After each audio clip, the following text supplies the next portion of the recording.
The world of Batman conjures up concepts of the dark nature of man.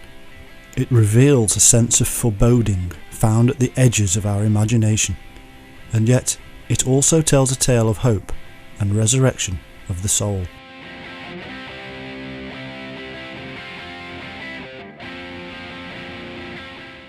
According to popular history, the comic book stories of this dual-natured individual were created by artist Bob Kane and writer Bill Finger, who, in around 1939, grasped the rising current of collective hope on the brink of a world war and fostered a new Superman in the guise of Batman.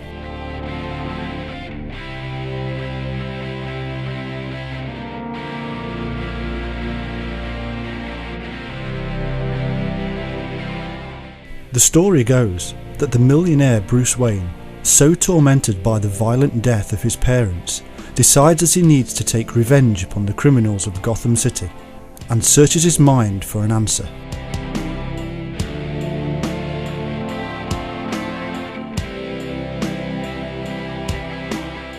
Suddenly, Wayne's thoughts were interrupted by a huge bat, which flickered through an open window near Wayne's armchair, as if in response to some silent, unconscious summons. As it whirled and fluttered around his head, its silken wings etched sharply against the full moon, which silently asserted its one dominion over the murky night sky outside.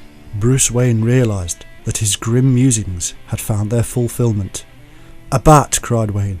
"That's it. It's an omen. I shall become a bat."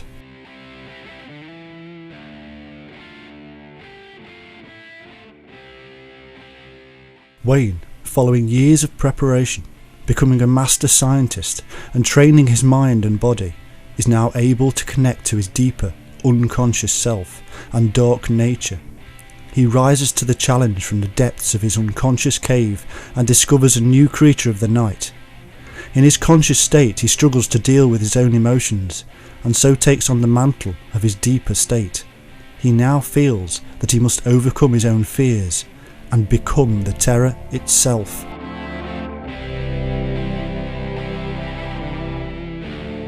Held within the simple, comic book tales created by two ordinary men before the war, is a story with such depth that it has held the world spellbound ever since, for it talks to us all. It is my opinion that the secret of the success of Batman is to be found within each and every one of us.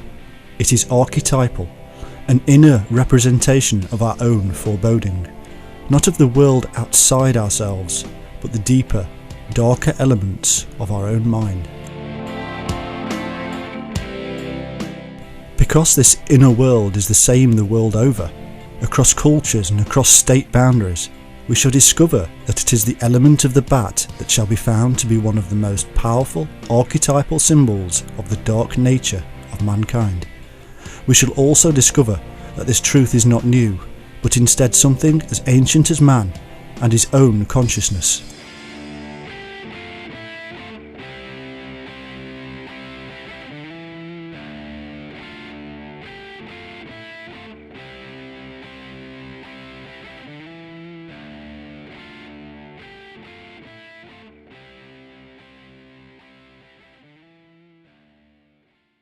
In life, we face temptation, happiness. When you're happy, be aware. When you're happy, be aware. Beware. Ṣọ́ra, ṣọ́ra fáyé, ṣọ́ra o, ilé ayé le. Bob Kane was an ordinary guy who grew up in the Bronx in New York. He didn't have a privileged upbringing and certainly had to fight for everything that he could get.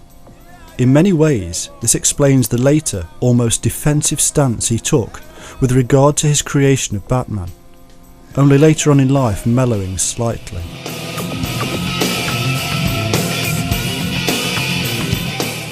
His own words reveal that he was well aware of his mortality. Revealing his own inner thoughts as most writers do, he once said, "I believe that most people envy the immortality of a pop cult figure like Batman, who in his fictional world remains as young, handsome and virile as he did when I created him. We all secretly fantasize that some of our superheroes' fountain of youth will rub off on us. Believers think and make no thoughts. The dark gleamings of the sun casting shadows on the cross inside the crown.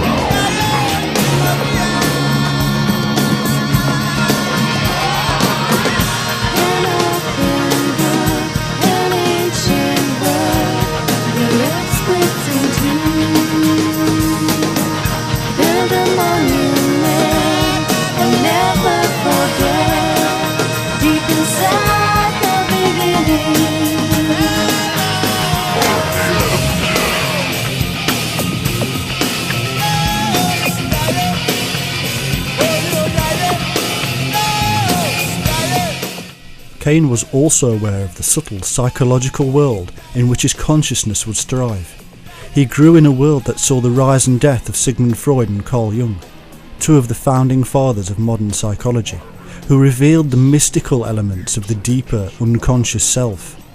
These were concepts widely talked about as the young Cain absorbed the world around him. It was an age of discovery, not just of new science, but of the mind of man. It was also an age of terror, as the occult Nazi party in Germany was set to terrorise the world.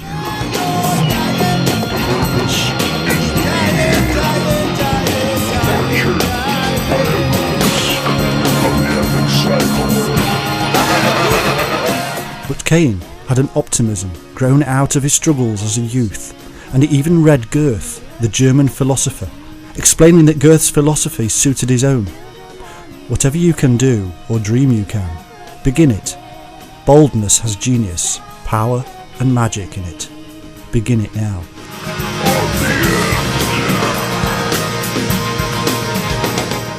These words of Goethe also reveal one of the reasons that Batman has been so powerfully successful. It reveals that even in the dark side of the human mind, one can find optimism and strength. This is the defining moment in any human, that he can find that will to go on and seek new heights from the very depths of his own inner fear. Batman is the archetypal hero because he is the physical manifestation of all our struggles and hopes.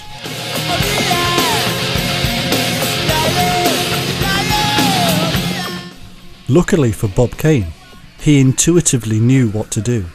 He did not have to spend years of his life at the foot of the guru or entrenched in the world of philosophy and religion, as many of us have to in order to discover our path. Very early on in life, Cain set out his goals, and with determined steely resolve, he let nothing and no one stand in his way.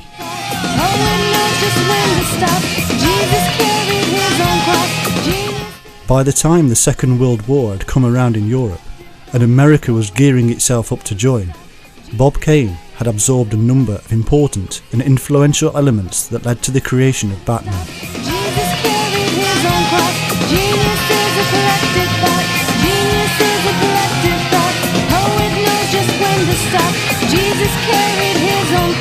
Genius is a collected thought. Brilliance is a twisted mind, out of place and out of time. Brilliance is an empty space. Chaos always fills the place. Genius is a collected thought. Poet knows just when to stop. Jesus carried his own cross. Genius is a collected thought. Brilliance is a twisted mind, out of place.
One of these was the dual-natured and dual identity of the swashbuckling Zorro.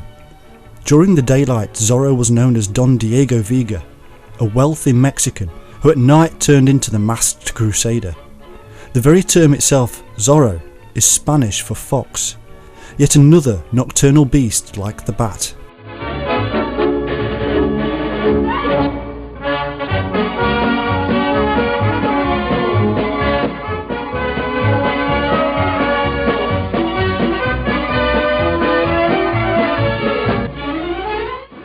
Within the language of our fables, whether ancient or modern, there is often a clue to the almost subconscious mind of man manifesting within. Our words are created to have meaning, and very often later generations change and adapt these words, giving them new meanings. And yet, beneath the layers of these generations and additions, we can still find the subtle truths, laid down as foundation stones for future times to discover. In this instance, it is pretty obvious that the man, Diego Vega, is the conscious self, fully aware of his surroundings and yet trapped, as we all are in the wheel of our own creating. We all have to work hard to survive and overcome the issues of the world we are trapped in.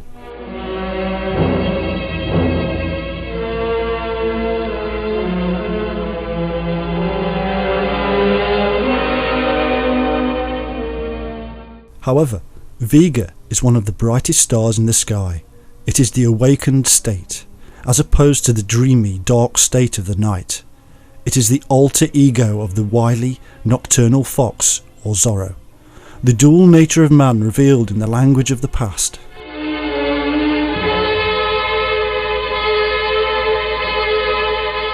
This, then, is a perfect starting point for the later pinnacle of dual-natured heroic characters, Batman.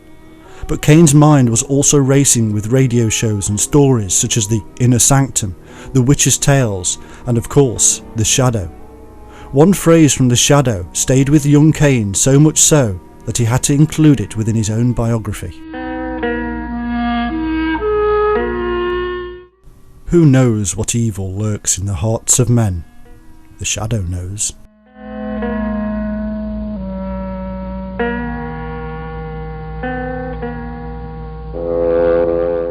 The shadow, of course, is something that we cannot escape from.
In 1930, another influence played heavily upon Kane.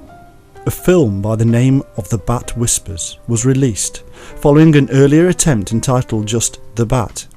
It was based on a play also called The Bat by Avery Hopwood and Mary Hopkins Reinhardt, and was an unusual and deeply psychological story to tell.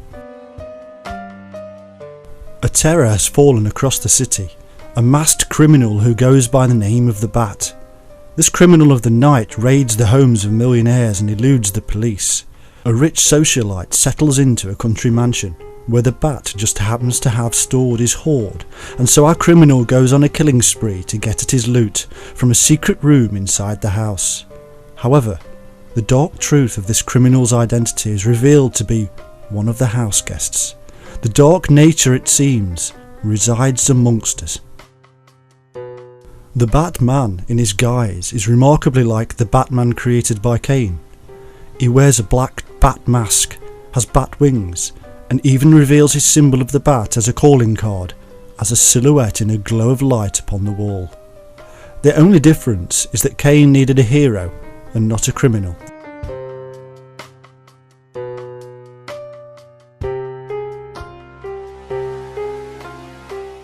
However, this also reveals yet deeper and more thought-provoking links, for if Kane was influenced by the Bat Whispers, then he must also have known of the influences upon that film.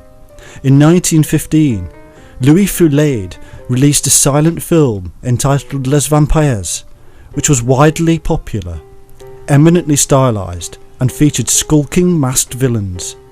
The depth of this influence, we shall soon see, reveals the ancient links to the unconscious torment within the darkened mind of man.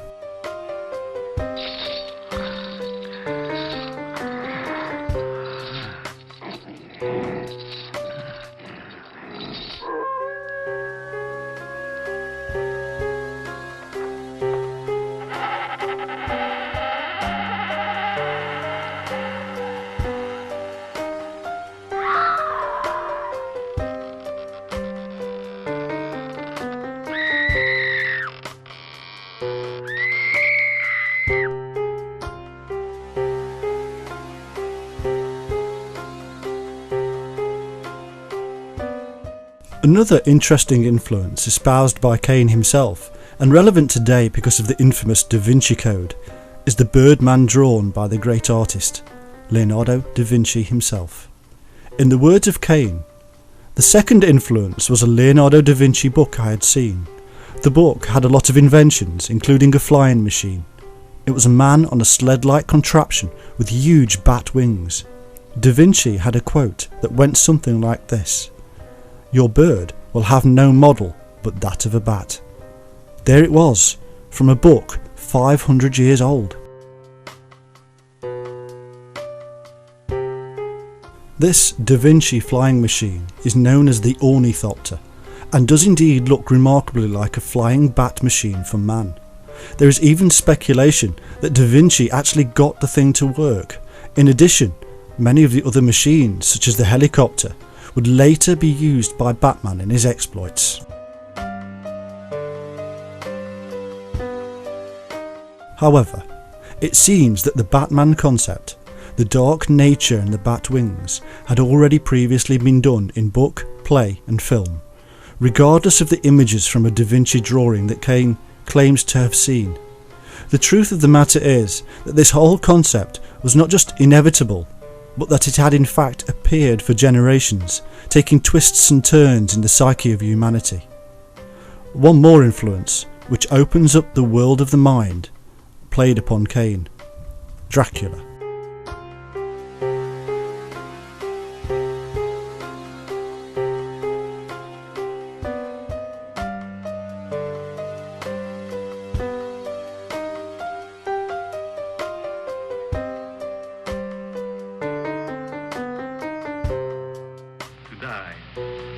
To be really dead, that must be glorious.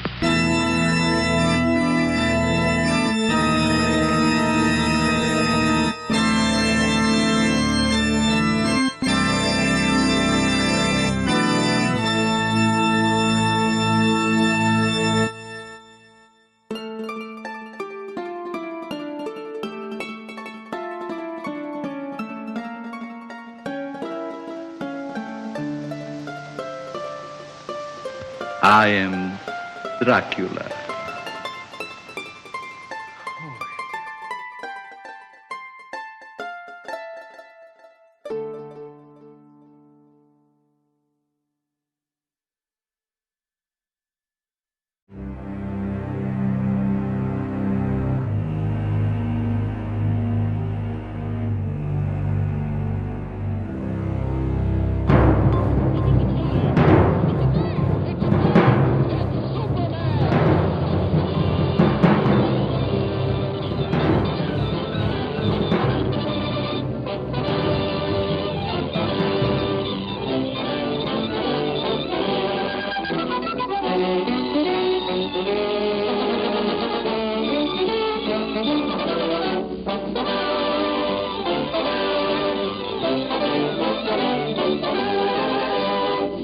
faster than a streak of lightning, more powerful than the pounding surf, mightier than a roaring hurricane. This amazing stranger from the planet Krypton, the Man of Steel, Superman. Possessing remarkable physical strength, Superman fights a never-ending battle for truth and justice. Disguised as a mild-mannered newspaper reporter.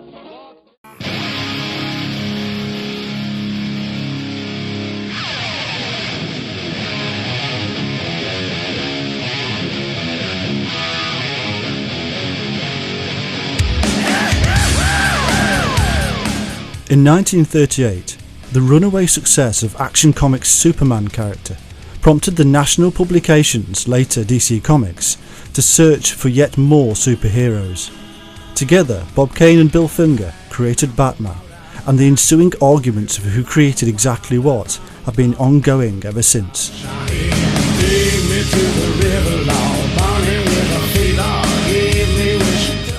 The very first Batman story finally arrived in May 1939 in Detectives Comics number 27, entitled The Case of the Chemical Syndicate. Many today would not recognise this more gritty element to Batman, who had no problem with killing or even maiming criminals, and even had a gun. Nevertheless, Batman was an immediate success, and by 1940, Batman had his own comic.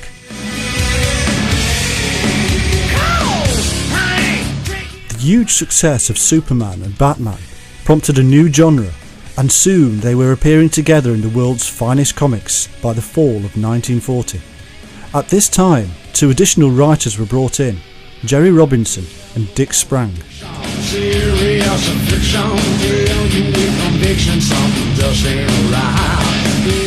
Over the coming months and years, new elements were added into the tale of Batman, with stronger jawlines and extended ears on the costume. The characteristic utility belt was added in July 1939, followed quickly by a Batarang, the vehicle, and of course the infamous origins of the Batman's dark-natured past by September of the same year.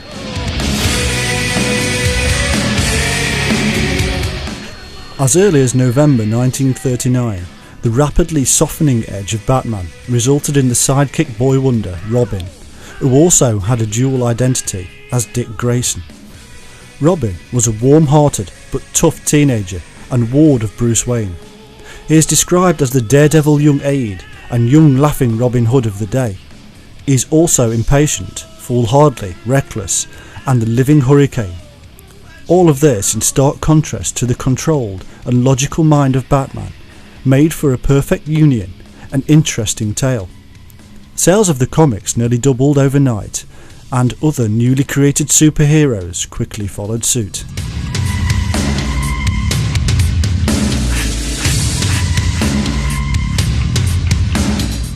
From the very start, two of the most infamous adversaries of the dynamic duo were introduced, the Joker and Catwoman, and by 1942 almost all of the now easily recognisable elements of Batman had been formed. By the end of the Second World War, however, the darker side of Batman, in his bleak and menacing world, were being stripped out in favour of a more optimistic approach, reflecting the cultural movements and feelings in the world at large. By the 1950s, interest in superheroes was waning, but Batman remained, and in 1952 he joins forces with Superman in the tale The Mightiest Team in the World, where these dual personalities discover each other's true identities. This sparked a renewed interest, and pretty soon Batman and Superman were regularly featured together, right up until 1986.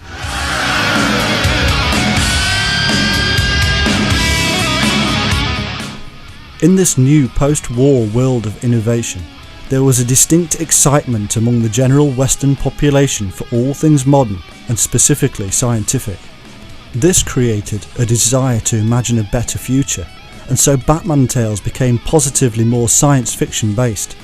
Space aliens and bizarre scientific creations are set against the superheroes. However, by 1964, Batman sales were plummeting, and DC Comics, according to Bob Kane, were set to kill him off altogether.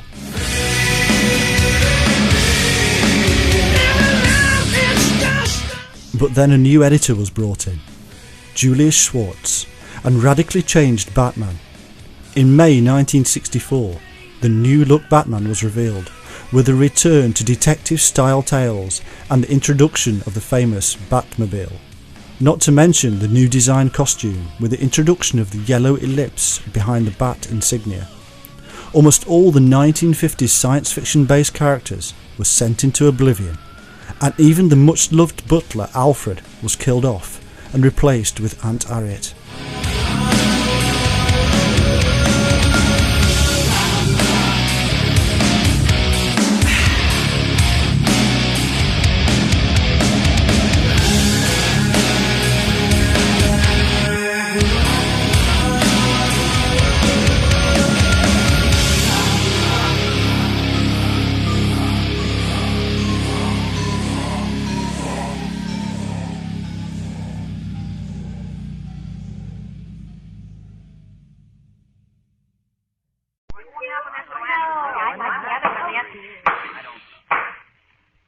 By virtue of the authority vested in me, I do hereby call to order the 103rd meeting of the Batman Mystery Club.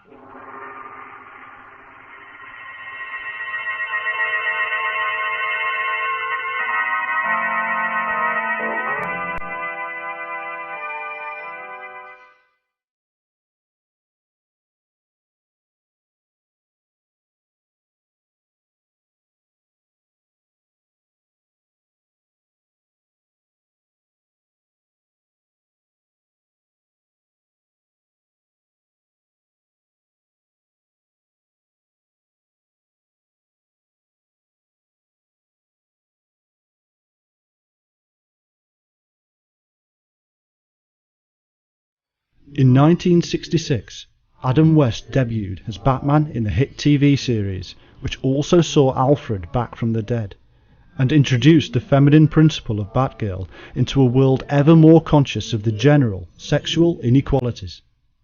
The TV show inevitably influenced the comics themselves, but by as early as 1968, after only 2 years, the show was cancelled and the comics once again began to decline.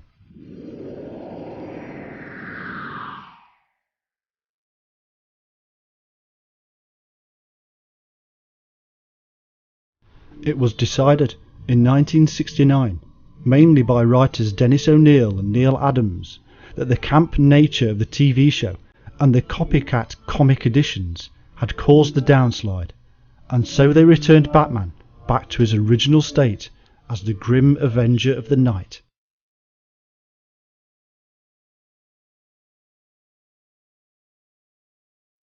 By 1970, a stream of writers collaborated on recreating Bob Kane's and Bill Finger's original ideas, and the result was a return to the more darker elements of the Batman theme so loved by fans across the world.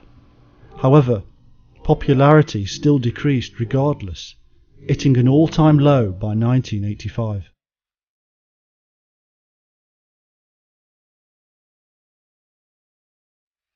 Then, in 1986, Frank Miller introduced the limited edition series entitled Batman: The Dark Knight Returns.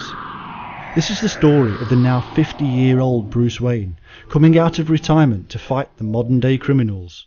It was a huge success and led to Dennis O'Neil and others recreating the younger Batman in a similar vein, even retelling his origins and the death of his parents. Because of the darker edge now introduced into the Batman tales, a new, older generation became interested, and with the addition of movies, a whole new revitalized cult following emerged.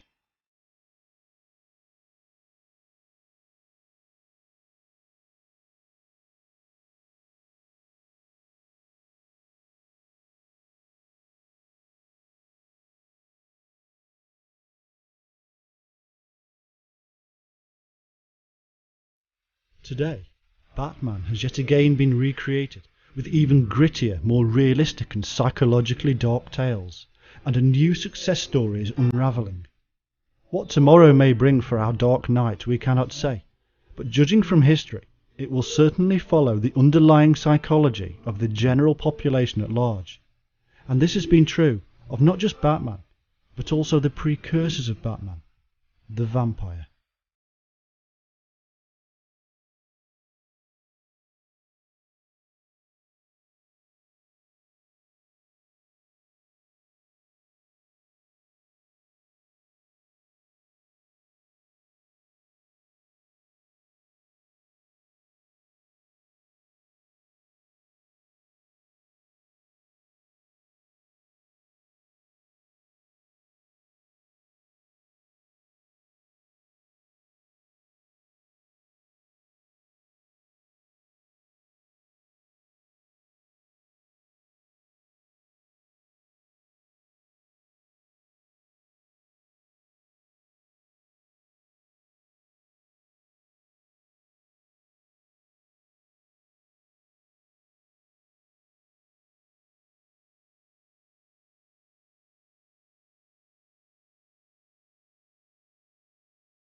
The vampire has been part of the human subconscious for a very long time. In modern popular folklore, the vampire is evil, with intent upon taking our very soul and sapping our lifeblood in order to survive.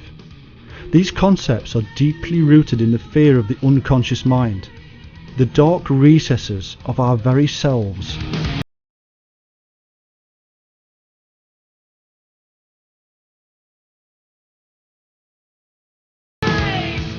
Truths of the reality of the vampire manifestation can be found in the words themselves. The word van simply means before, or in front of, or even in preference to. The word pyre means simply fire, and so a vampire is he who stands before, or in preference to fire.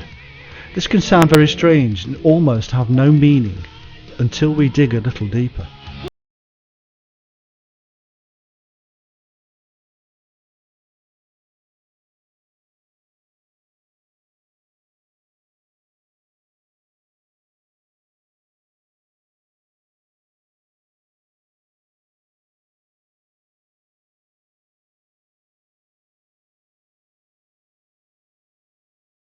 Fact related to much more ancient concepts and means the land of light or fire. The Sacred Heart of Islam, Mecca, was once known as Bakka because it holds the starry stones that fell from the sky, the light of the night sky falling to the ground, and which are now kept in a perfectly black state like the night itself. Here we are finding that the bat was in fact not something of evil, but a carrier or transition device between the world of man and the world of the deities. It traversed the twilight, it overcame the fear we humans had of the night, and therefore had preference to the light or fire.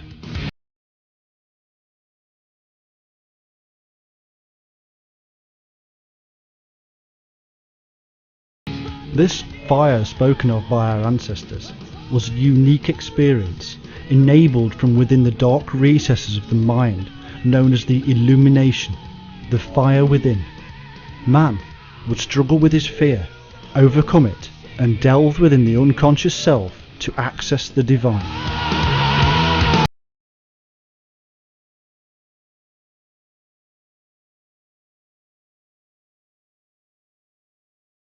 This was a role given to shaman, who were said to take flight, and gave rise to the Greek ferryman of the river Styx, known as the charon, meaning to fly. Later, this charon became a coin used to pay for the dead to access the other world, or Hades. We have a whole new meaning now to the phrase, like a bat out of hell.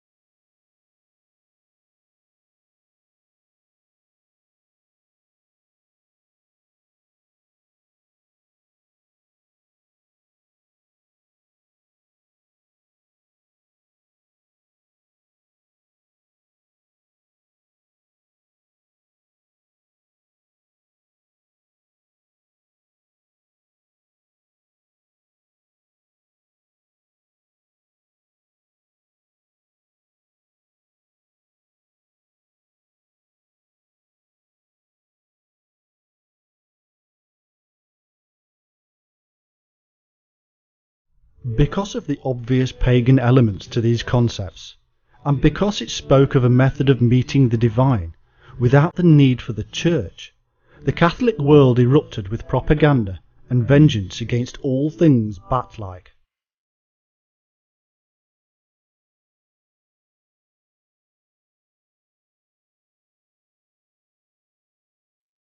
Pretty soon, the vampire was a bloodthirsty tyrant, pulling upon the ancient blot or blood rituals as evidence. This merging of the blood rites and the bat into a modern day horror story stands now in stark contrast to the twist given by Bob Kane when he made Batman a hero once again.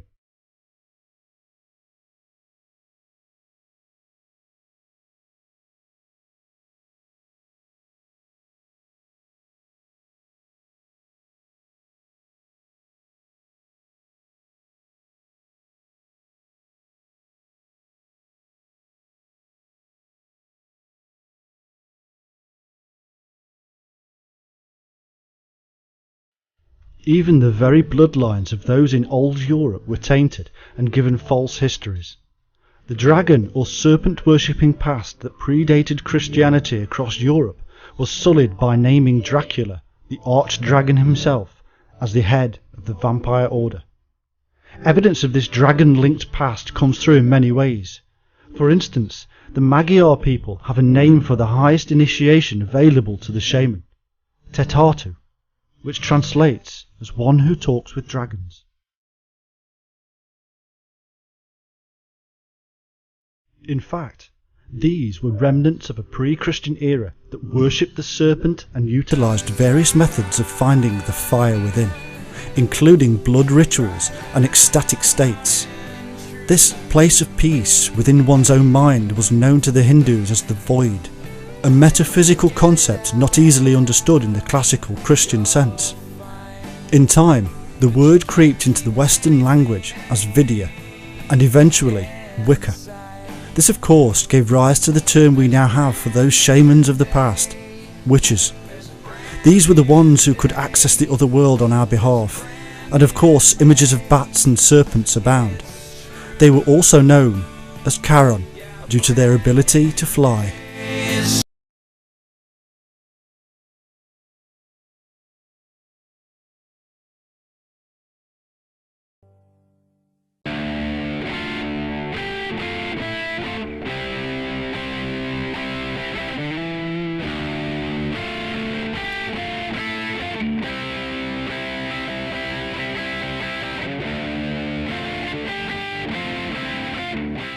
The winged serpent or dragon is a universally accepted archetype, as is the bat. There are physical reasons and internal psychological reasons, but important to our research here is the fact that they were creatures of both the physical night and the mental night. And of course, as the Dark Knight, Batman was the ultimate union between the dragon, bat and man himself. He battles for the light whilst sinking into the deep dark night.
Up and down, back and forward, rattle the cage to wake my mother.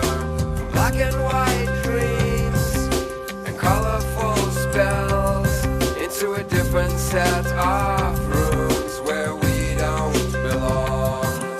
A serpent arise from out of the depths, heading for the sun, looking into my eyes. Illuminate me so I may see the light.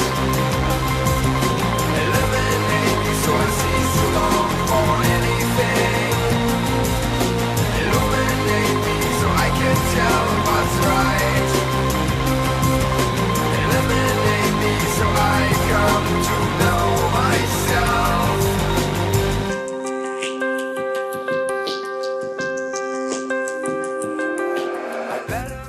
Bob Kane may very well have been subconsciously fulfilling his own inner wishes and desires on paper when he created Batman. He may have been placing his alter ego within the folds of the Caped Crusader. As he himself said, "I surmise that my fantasies are shared by most people, and therein lies the key to Batman's longevity and success." Lead out through a gate onto a winding path in between two towers. Illuminate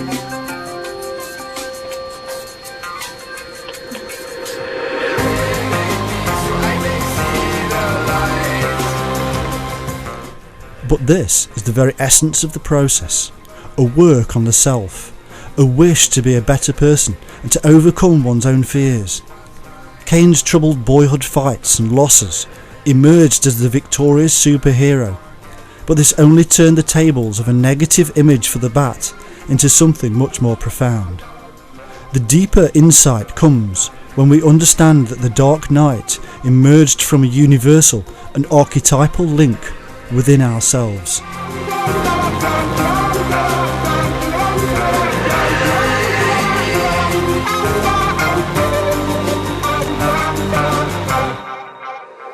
Dose of confusion to bridge the gap, building a ship within a bottle filled with black and white fears and colorful hopes. Bob Kane and Bill Finger whilst absorbing the cultural influences surrounding them in the early 20th century, revised and recreated the shaman who does battle for humanity. They admitted that they intuitively pulled archetypes from within their own minds and merged them into the greatest of superheroes. They turned the world of propaganda on its head and gave back to the bat its special place in our hearts and minds. What we shall never know is whether Cain and Finger were truly conscious of what they had really done.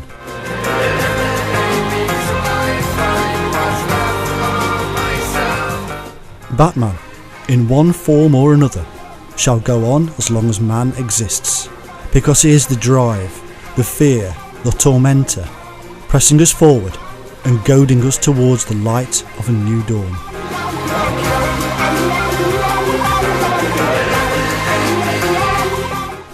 Wayne's thoughts were interrupted by a huge bat, which flickered through an open window near Wayne's armchair, as if in response to some silent, unconscious summons.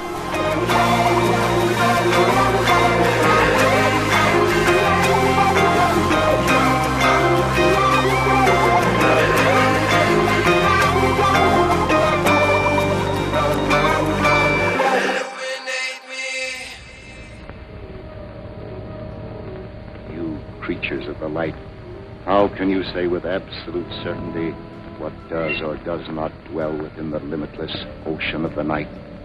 Are the dark enshrouded legions of evil not but figments of the imagination, because you and your puny conceit say they cannot exist?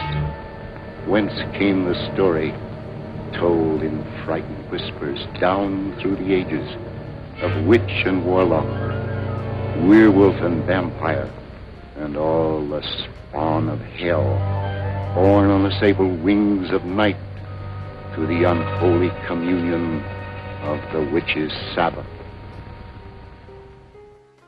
To die, to be really dead, that must be glorious.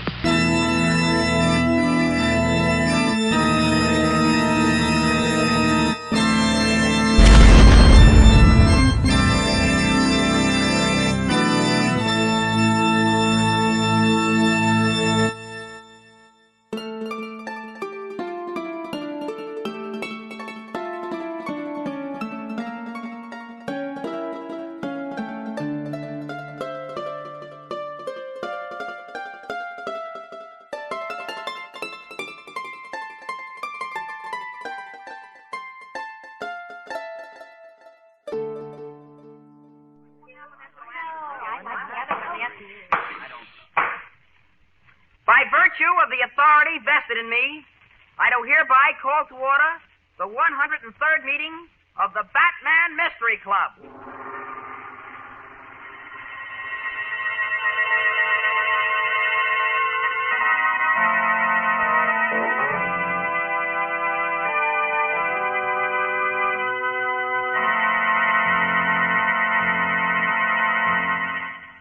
And now it is my privilege to introduce our friend Bruce Wayne, otherwise known as the Batman. Thank you, Robin. Good evening, everybody. You've just heard Robin open the 103rd meeting of our Mystery Club. As you know, we gather together at this time each night to explore the supernatural and to tear aside the veil of darkness, to prove that ghosts and apparitions are only figments of man's imagination, to show that wherever there is mystery, it's been created by human hands. And so, with that thought in mind, I bid you all welcome to the Mystery Club. Since we have important matters to consider tonight, I move that we dispense with the reading of the minutes of the last meeting. I second the motion, Batman. All in favor, say aye. Aye. Opposed? Motion is carried. Are there any questions from the floor? Yes, Richard. I'm a little puzzled about something, Batman. All right, let's see whether we can unpuzzle you. What is it, Richard? Well, in our last mystery, you know, the one we finished Friday night, you told how the little man with the limp, I think his name was Mr. Willis. Mm-hmm. Well, he swore that he saw the ghost of his brother when he visited that medium, Madame Safara. Well, he wasn't crazy, was he? Oh, Mr. Willis was quite sane. As a matter of fact, he was convinced he had seen his brother's ghost. Well, did he? Of course not. Madame Zafara, like most fakers, was very clever. Before setting up the seance for Mr. Willis, she managed somehow to secure a photograph of his dead brother. She had a plaster cast made, and using soft green lights, it almost looked like the real thing. Gee whiz. Yeah, but what about the ectoplasm, Mr. Willis? So wasn't that real? Now, ectoplasm doesn't exist, Richard. It's a word used by so-called psychic mediums as part of their phony mumbo-jumbo. It's supposed to be a ghostly emanation. In Mr. Willis's case, what he saw floating around the half-darkened room was a thin piece of white gauze suspended from a string. In his excited state, it looked like a ghostly emanation. Oh. Well, I think that clears it up. Thanks. You're quite welcome, Richard. Now, if there are no further questions, we'll proceed to our story. It's a new one tonight, isn't it, Batman? Yes, Marilyn, a brand new one. A ghost story? Well, I suppose you'd call it that, Roger. It's about the monster of Dumfries Hall. All All right, now, turn the lights low, Robin. That's better. Now, the story begins 3 years ago when Robin and I were in England. We'd been invited to dinner at Dumfries Hall, an old English country manor, the home of my friend, Sir Alfred Dumfries. It was a wild and lonely night, with a storm brewing, and the fact that Dumfries Hall was located in the center of a barren moor didn't help matters any. There were 5 of us at the dinner table. Sir Alfred, charming Lady Marsden, gruff old Sir Sidney Mordred, Robin, and myself. We had just finished dessert and were engaged in conversation. More coffee, Mr. Wayne. Thank you, no, Lady Marsden. Well, you may pour me another cup, by Joe. Of course, Sir Mordred.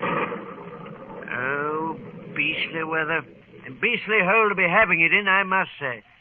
Had I known the weather was going to be as rotten as this, I'd have stayed in London, I declare. How are you standing it, Wayne? Oh, it isn't the weather I mind, Sir Mordred. It's the fact that it seems to make this old baronial mansion so chill and damp. A wood-burning fireplace is decorative, but I'd prefer steam radiators myself. You were about to say something, Sir Alfred? I was about to say that Sir Mordred, since he has far more money than I, can have those improvements put in after he buys Dumfries Hall. Buy Dumfries Hall? Oh, I said you'd still expect me to buy this ruddy place, Alf. You said you would if I proved it wasn't haunted. Haunted? Gosh, is Dumfries Hall haunted, Sir Alfred? Of course not, Robin. It's just that a silly legend has grown up about the place. A legend concerning a monster. Now, look here, Alf, let's face facts, what? I need a country estate, and I'm willing to buy this place if you can assure me the death chamber is not haunted. And by Joe, you know there's only one way to prove that. That's exactly how I plan to prove it. Sir Alfred, you don't really need I me. most certainly do, Lady Marsden. Oh, but you can't. Anyone who spent even 5 minutes in that room after midnight... Listen to me, all of you. There's not one of you at this table who is not aware of the fact that I'm a poor man. Yes, a poor man. Oh, I have lands, estates, but they cost me money. They don't make me money. I've got to sell this place, and Sir Mordred says he'll buy it if I can prove Dumfries Hall is not haunted. Well, I intend to prove it tonight. Whatever? Oh, nothing to alarm yourself about, Lady Marsden. There are wild dogs on the moor. Sometimes they bay and howl. Yes, of course. Silly of me to be so nervous. Well, as I was saying, I shall enter the death chamber at midnight and remain there until morning. I shall prove that the legend has no foundation in fact. If you don't mind telling me, Sir Alfred, what exactly is the legend of this death chamber? I have only the vaguest idea. Of course I'll tell you, Bruce. There's a room in this house which has not been unlocked for over a century. No one has entered it in all that time. Why? Because the last 3 people who slept in it died under rather mysterious circumstances. They were found sickened by death into, shall we say, unpleasant shape. And you propose to enter that room tonight, alone? I do. If these people died, as you say I don't say they did. The legend says it. Oh, I don't deny people have died in that room, but I'm convinced they died natural death. The rest is distortion, old wives' tales that have become more distorted with each telling. But, Sir Alfred, what of the monster? Oh, more of the same legend, Bruce. It said that several of the people who died screamed out something about a monster. What exactly, no one ever knew. It is also said that a strange being has been seen prowling the corridors of Dumfries Hall. But, well, I don't believe a word of it. I shall prove tonight that the hall is not haunted. By Joe, Alf, you prove it, and I'll buy Dumfries at your own figure. I'll prove it. At midnight, I'll enter the so-called death chamber. We'll unlock the door together. I'll go in, and the rest of you can wait outside. And you may be sure I'll come out alive.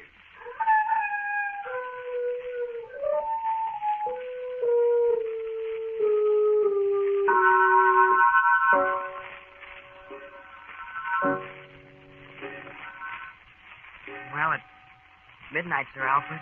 Yes, I wish you'd stop standing there and staring at me so, Mordred, as though you were seeing me for the last time. Nothing's going to happen, I assure you. I'm merely going to explode a silly and stupid legend. Oh, look here, Alf. I'll buy the blooming place. Now, you needn't prove it's not haunted. I'll either keep the death chamber locked or call in a firm of London chappies and have the ghosts exterminated. It's slightly exporting of you, Sir Mordred, but I can't let you do it. Oh. Now, look here, everything is ready, so don't try to stop me. Here's the death chamber before us. Here in my hand is the ancient key to it. By George, they made them large enough in those days, didn't they? Yes, and the wild dogs are supplying just the right ghostly atmosphere. Oh, God, Sir Alfred, I am scared. I hate to see you going into that room alone like But that. don't fret your young head about me, Robin. Sir Alfred's quite right, Robin. Yeah, He's just trying to prove what we've been proving for a long time. That ghosts do not exist except in the imagination. Yes, of course. Perfectly silly, the whole matter. Oh, stop looking so glum, Mordred. This is a lark. I tell you what we'll do. I keep talking to you from inside the room. So long as you hear my voice, you'll know there's nothing wrong. And let's open the ruddy room. I'll just insert the key. So. Turn it. So. Turns easily enough, eh? Now then I'll just open the door.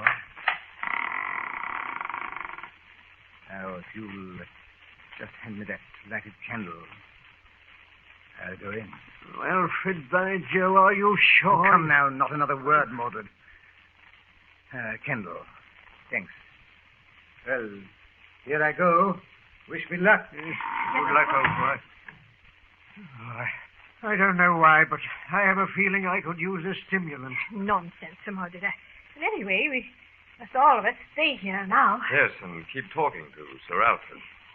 Miss Alfred, everything all right? Top hole, Bruce. Rather a musty old place, to say the least. Hardly enough air in here to keep the candle burning. But quite safe. Don't worry. Gee, sir, is he going to stay in there all night? Oh, no, laddie. If he remains in there half an hour, it'll be enough. According to the legend, death always occurred between midnight and the half hour following. I say, Alf, quite comfortable, are you? Oh, yes. Yes, quite. I'm enjoying it, as a matter of fact. Bring on your monsters. It really sounds as if he is enjoying himself. Why shouldn't he? As he said, it's nothing but a lark. Oh, that dog again. Every time it howls, my blood runs cold. By Joe, Alf, after I've bought this place, the first thing I'm going to do is clear the moor of those blasted dogs. You care to take on the job yourself? You're a good shot. I say, Alf, would you care to take on the job yourself? Oh, he doesn't answer. No, it can't be. Just a moment. Sir Alfred, this is Bruce Wayne. Sir Alfred. Not a sound. Don't move anyone. I'm going in there. No, Mr. Wayne, you mustn't. Don't move, I said. Sir Alfred. Sir Alfred. Mr. Wayne, what is it? What's happened? Stay where you are. Sir Wayne, tell me what's I happened. can't tell you. Please let me go to him. I must go to him. No, you mustn't go to it. No one can enter that room.